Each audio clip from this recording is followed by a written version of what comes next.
Selamat siang Bu Pustika, saya Elta Lydia Stumeang dari MJ303 Prodi PJJ Manajemen. Pada kesempatan siang hari ini, saya ingin mempresentasikan ujian akhir semester mata kuliah Manajemen Keuangan 1.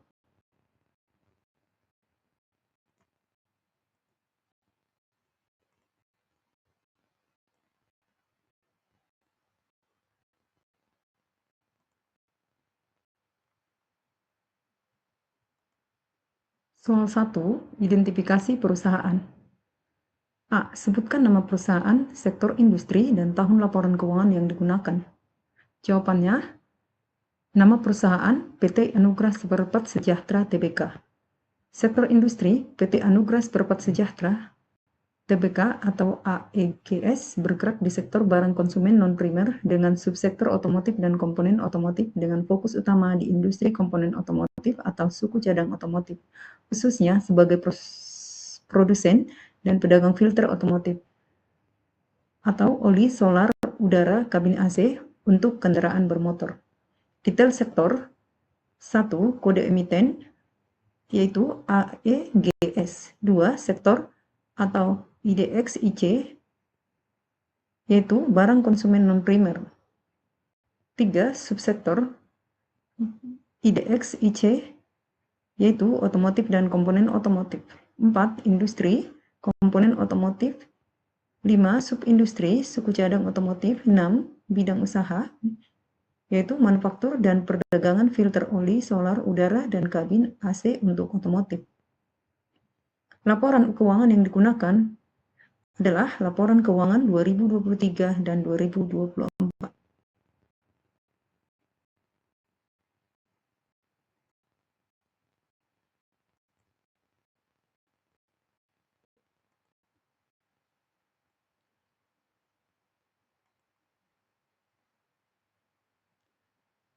B. Jelaskan secara singkat ruang lingkup bisnis perusahaan tersebut. Jawabannya, PT Anugrah Seperempat Sejahtera Tbk atau AEGS bergerak dalam industri komponen otomotif dengan fokus utama pada manufaktur dan perdagangan filter kendaraan bermotor. Perusahaan ini didirikan pada tahun 2015 dan berkantor pusat di Cirebon, Jawa Barat.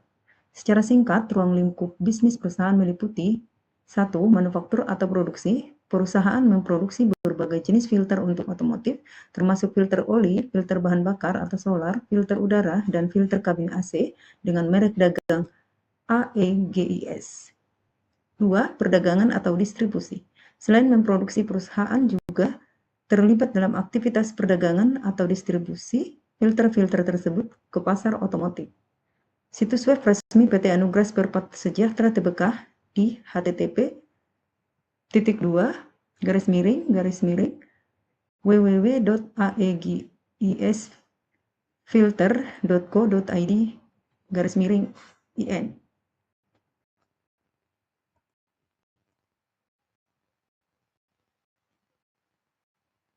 Soal 2, lakukan analisis menggunakan rasio keuangan dan interpretasi hasilnya.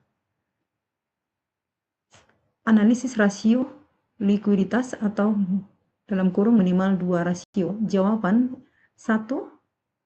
Current ratio sama dengan aktiva lancar dibagi utang lancar. Tahun 2023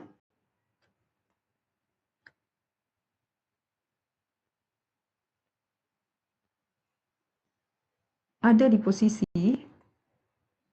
40.040.300.957 dibagi 31.977.318.099 rupiah dikali 100% sama dengan 131,387%.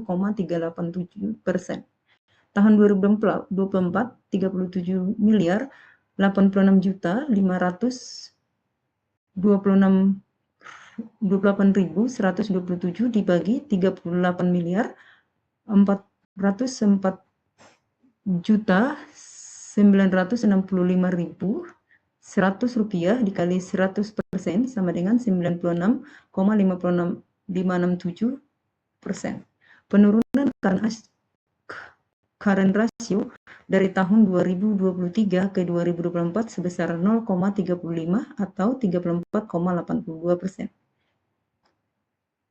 2. Quick ratio sama dengan aktiva lancar dikurang persediaan dibagi utang lancar. Pada tahun 2023, 42 miliar 40.300.957 dikurang 10 miliar 371.707.944 dibagi 31.997.318.099 dikali 100% sama dengan 98,97%. Pada tahun 2024, 37 miliar 86.528.127 dikurang 10 miliar 428.941.885 dibagi 38 miliar 404.965.100 dikali 100% sama dengan 69,15%. Pada quick ratio, ada penurunan rasio dari tahun 2023 ke 2024, yaitu pada posisi 29,82%.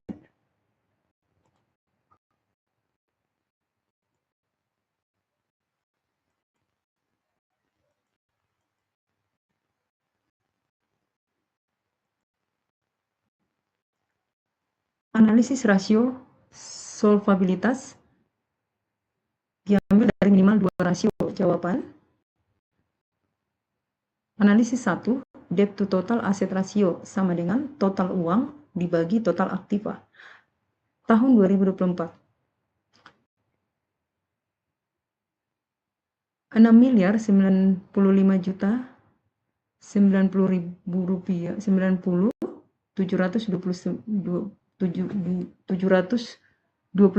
dibagi 74.037.619.056 dikali 100% sama dengan 8,23%. Pada tahun 2024, 6.503.192.640 dibagi 75.491.493.227 dikali 100% sama dengan 0,38%. Pada rasio debt to total asset ini ada kenaikan rasio dari tahun 2023 ke 2024 sebesar 0,38%. Analisis kedua, debt to equity ratio sama dengan total utang dibagi total modal sendiri. Tahun 2023, 6.095.090.729 dibagi 67.942.528.327 dikali 100% sama dengan 8,97%. Tahun 2024, 6.192.640 dibagi 68.988.300.587 dikali 100% sama dengan 9,43%. Pada analisis debt to equity ratio ini ada kenaikan dari tahun 2023 ke 2024 sebesar 0,46%.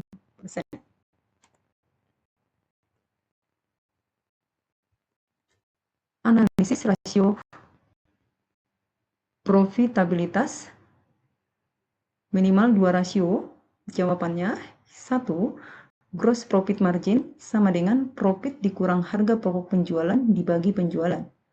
Tahun 2023, 30.252.091.493 dikurang 24.799.564.424 dibagi 30.254.091.493 dikali 100% sama dengan 18,023%. Tahun 2024, 28.718.255.655 dikurang 22.072.22 miliar 72.715.365 dibagi 28.718.225.655 dikali 100% sama dengan 23,14%. Kenaikan gross profit margin dari tahun 2023 ke 2024 sebesar 5,117%. Analisis kedua, return of investment sama dengan laba setelah pajak dibagi total aktiva. Tahun 2023, 950.395.993 dibagi 74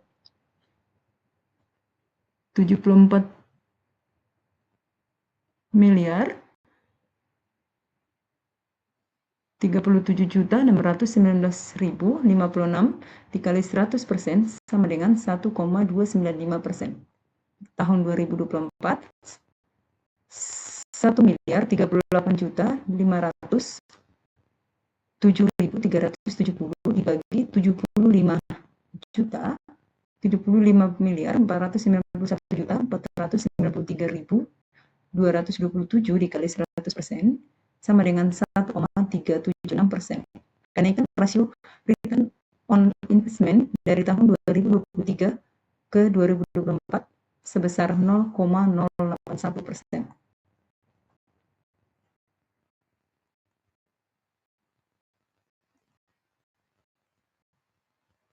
Yang keempat, analisis rasio aktivas. Minimal 2 rasio. Yang pertama, rasio perputaran persediaan sama dengan harga pokok penjualan dibagi rata-rata persediaan.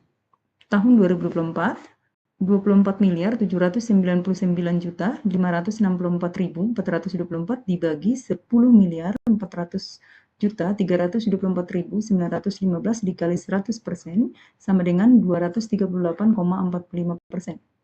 Tahun 2024, 22.072.715.365 dibagi 10.400.324.915 dikali 100% sama dengan 212,23%.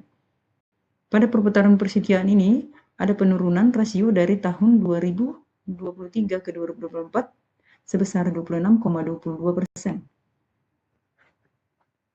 Analisis yang kedua, rasio yang kedua, rata-rata periode pengumpulan piutang. Sama dengan piutang dibagi penjualan dibagi 360 hari. Penjualan dibagi 360 hari. Tahun 2023, 30.252.091.493 dibagi 360 sama dengan 84.033.587,5. Tahun 2024, 28.218.255.655 dibagi 360 sama dengan 79.772.932,4. Rata-rata periode pengumpulan piutang sama dengan piutang dibagi penjualan dibagi 360 hari. Tahun 2023, 5.117.661.209 dibagi 84.033.587,5 sama dengan 60,90 hari. Tahun 2024, 5.881.606.318 dibagi 79.772.932,4 sama dengan 73,73 hari. Kenaikan dari tahun 2023 ke 2024 lebih kurang 13 hari.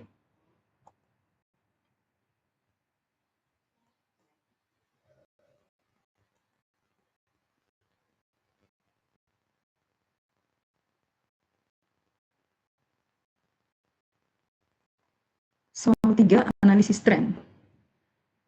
Bandingkan perkembangan rasio selama 2-3 tahun terakhir dan jelaskan perubahan signifikan yang terjadi. Saya ambil dari 2 tahun, 2023 dan 2024. Untuk jawabannya adalah, tren analisis adalah Analisis rasio perusahaan untuk beberapa periode untuk melihat apakah prestasi perusahaan itu meningkat atau menurun selama periode tertentu. A. Terjadi penurunan current ratio dari tahun 2023 ke 2024 sebesar 0,35 atau 34,80%. Berarti ada terjadi masalah dalam likuiditas perusahaan. B. Terjadi penurunan quick ratio dari tahun 2023 ke 2024 sebesar 29,80%, berarti posisi keuangan dalam kondisi kurang baik. C. Debt to total asset ratio adalah beberapa bagian dari keseluruhan dana yang dibelanjai dengan utang atau beberapa bagian dari aktiva yang digunakan untuk menjamin utang.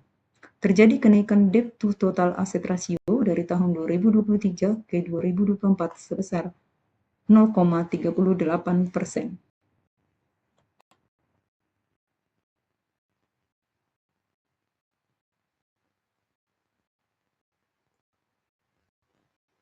D. Debt to total equity ratio adalah bagian setiap rupiah modal sendiri yang dijadikan jaminan untuk keseluruhan utang. Terjadi kenaikan debt to total equity ratio dari tahun 2023 ke 2024 sebesar 0,46%. Berarti perusahaan tetap bisa membayar utangnya biarpun ada kenaikan rasio di tahun 2024. E. Gross profit margin adalah laba bruto per rupiah penjualan. Setiap penjualan menghasilkan laba bruto 0,18 di tahun 2023 dan 0,23 di tahun 2024. Terjadi kenaikan rasio gross profit margin sebesar 5,12%, berarti perusahaan semakin baik dalam mendapatkan laba. F. Return of investment atau ROI adalah efektivitas pendayagunaan aset dalam menghasilkan keuntungan bagi para pemegang saham. Q. Terjadi kenaikan rasio return of investment atau ROI dari tahun 2023 ke 2024 sebesar 0,081%. G. Rasio perputaran persediaan terjadi penurunan sebesar 26,22% dari tahun 2023 ke 2024, berarti harus ada peningkatan dalam hal bagian pemasaran agar penjualan dapat lebih ditingkatkan lagi. H. Rasio rata-rata pengumpulan piutang terjadi kenaikan sebesar 13 hari dibandingkan dari tahun 2023 ke 2024. Berarti harus ada usaha lebih giat lagi dari bagian piutang untuk menagih ke customer.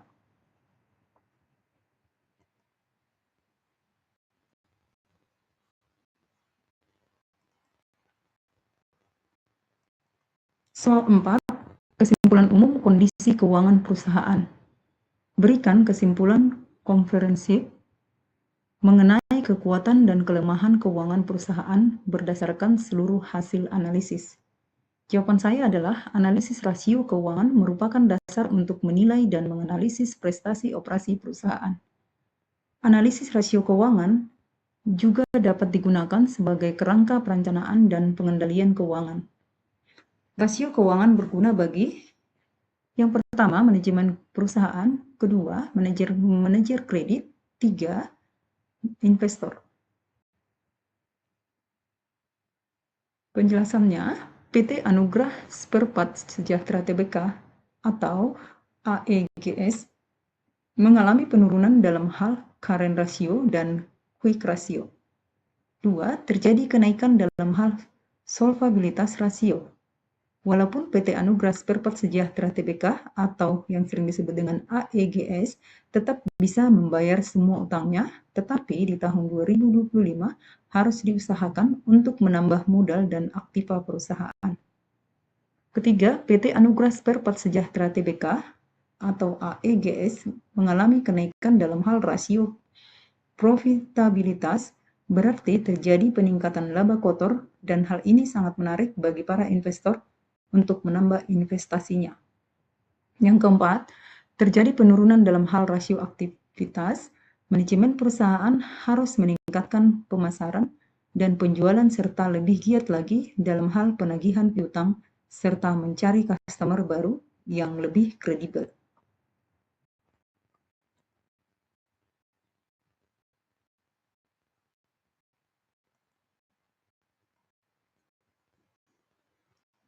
Demikian presentasi dari saya. Mohon maaf jika ada kesalahan. Terima kasih.